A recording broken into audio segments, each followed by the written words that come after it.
Luffy लगा नहीं था कि एक फिश पे बैठने पे इतना मजा आ सकता है। नामी कहती है वो सारे लोग वाटर 7 की गलियों को घूम रहे होते हैं, अलग अलग गलियों में जा रहे होते हैं और देखते हैं कि यहाँ पर कितनी ऊंची इमारतें हैं और नीचे नींव भी है, तो कितनी ऊंची इमारतें बनानी पड़ी होगी। वो देखते हैं कि इधर के लोग कपड़े ऐसे सुखाते हैं, अगर एक भी कपड़ा नीचे गिरा तो गीला हो जाएगा। तभी एक आदमी बाहर आता है और नामी को देख के फ्लर्ट करने की कोशिश करता है। तभी उसकी बीवी आती है और उसे ले जाती है और उसे अंदर पीटने लगती है और बाहर आकर कहती है कि माफ़ करना, वाटर 7 के मर्द सारे ऐसे ही हैं। नामी कहती है कि कोई बात नहीं, हमारी शिप पर भी एक ऐसा इंसान है। ए बड़ी नाक वाले, आज तुम कारीगरी की दुकान पे नहीं गए? क्या कहा उसने? मैं उससे कोई कारीगर दिखता हूँ? और बड़ी नाक, तुझे तो मैं छोड़ूंगा नहीं। हे उसॉप, आगे देखो, आगे फ्लो के अगेंस्ट जाना पड़ेगा क्या हमें ऊपर चढ़ना है?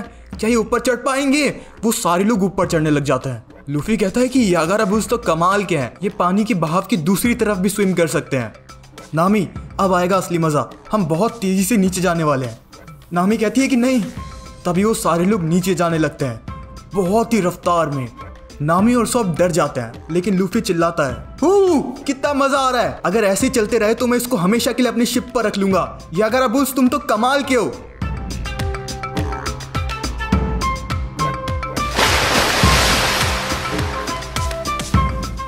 माफ करना दोस्त, लूफी हम नीचे गिरने वाले हैं। वो लोग बहुत ऊंचाई से नीचे गिरते हैं।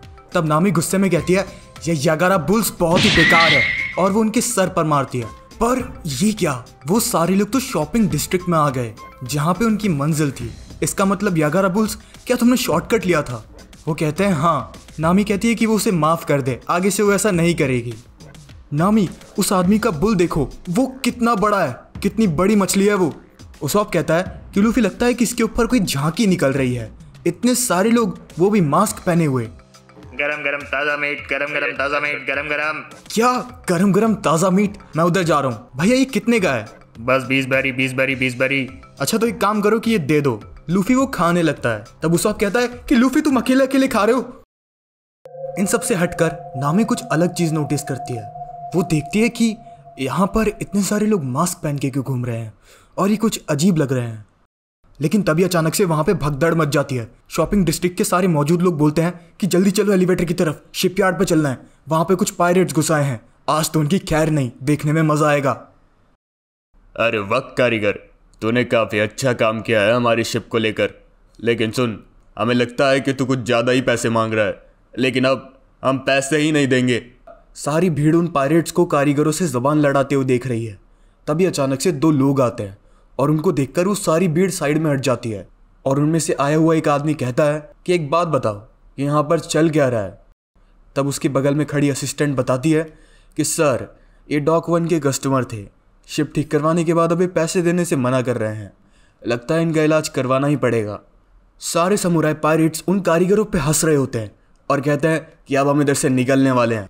तभी उनमें से एक कारीगर कहता है कि सर, हमें परेशान मत करो, हम अपने काम को कुछ ज़्यादा ही सीरियसली लेते हैं, अगर आप इधर से निकलना चाहते हो तो ठीक है, लेकिन सही सलामत तो नहीं निकल पाओगे बिना पैसे दिए।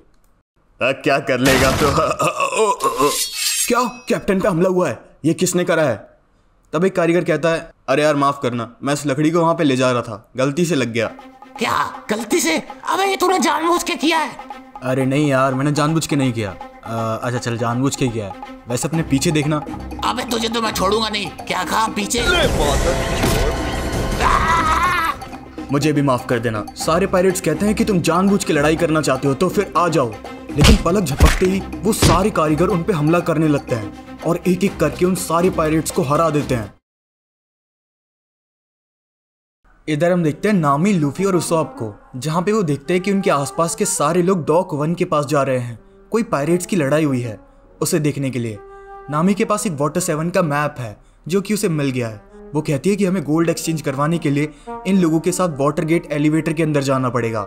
वहां पे एक बहुत बड़ी इमारत है जिसका बहुत बड़ा दरवाजा है और उसके पास एक लड़की खड़ी होती है जो कि सब लोगों को चिल्ला के बता रही होती है जिसको भी 2nd फ्लोर पर जाना है जल्दी से एलिवेटर के अंदर प्रवेश करे, दरवाजा बंद होने वाला है। लूफी और बाकी के सारे लोग उस एलिवेटर के अंदर चले जाते हैं और जैसे दरवाजा बंद होता है उसके अंदर पानी भरने लगता है, जिसकी वजह से वो ऊपर जाने लगते हैं। ये लोग पानी को एक लिफ्ट की तरह इस्तेमाल कर रहे हैं। सच में ये पानी का ही शहर है। लूफी कहता है नामी, मुझे कुछ समझ में नहीं आ रहा, लेकिन एक कमाल है, हम ऊपर जा रहे हैं, बिल्कुल एक लिफ्ट की तरह। वो बहुत बड़ा दरवाज़ा खुलता है और वो लोग देखते हैं कि वाटर 7 का दूसरा फ्लोर। ये तो कमाल है, यहाँ की इमारतें तो और भी आलीशान है। लगता है यहाँ का पॉश इलाका है।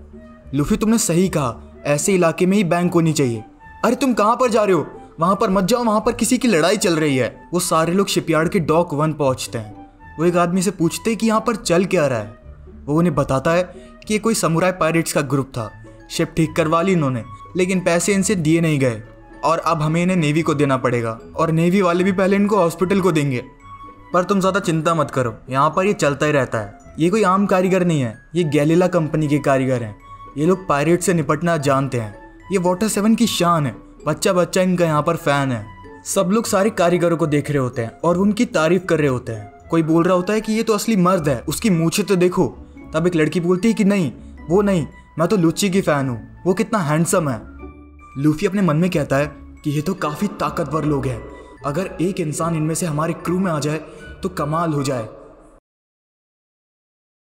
इधर हम लूफी के बाकी के बचे क्रू को देखते हैं, यानी कि जोरो और सांजी को, जो कि शिप पर हैं। सांजी आके जोरो से कहता है कि अरे सुनना, ये रॉबिन कहाँ पे चली गई? तब जोरो बताता है कि वो चॉपर के साथ मार्केट में गई है। उसको मार्केट में जाने का मन था तो उसे मार्केट ले गई। तब सांजी कहता है कि इसका मतलब मैं तेरे साथ शिप पर अकेला हूँ। मैं जा रहा हूँ छोड़कर। जोरो कहता है कि शौक से जा और मुझे सोने दे।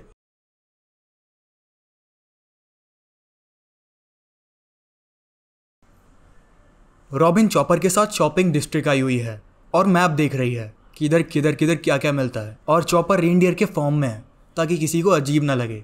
सबको ये लग रहा है कि रॉबिन का पेट है। तभी वो देखता है कि सारे लोग रॉबिन को अजीब तरीके से देख रहे हैं।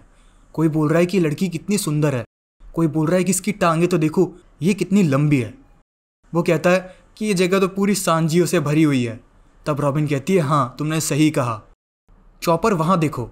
चॉपर देखता है कि कितने सारे चेहरे वहाँ पर काट के लगा रखे हैं। वो डर जाता है। तब रॉबिन कहती है कि नहीं, ये मास्क है, इसे चेहरे पे लगाते हैं, तुम चाहो तो ले सकते हो एक। लेकिन तभी चॉपर को एक बुक शॉप दिख जाती है और वो कहता है कि रॉबिन मैं इसके अंदर जा सकता हूँ। रॉबिन कहती है कि हाँ तुम जा सकते हो, जल्दी से जाकर आओ। लेकिन तभी अचानक से एक अजीब सा मास्क मैन रॉबिन के बगल में से गुजरता है और जैसे ही गुजरता है वो रॉबिन के कान में एक चीज़ कहता है, CP9। और ये कहकर वो गुजर जाता है और रॉबिन उधर खड़ी की खड़ी रह जाती है। CP9 ये वर्ड को सुनने के बाद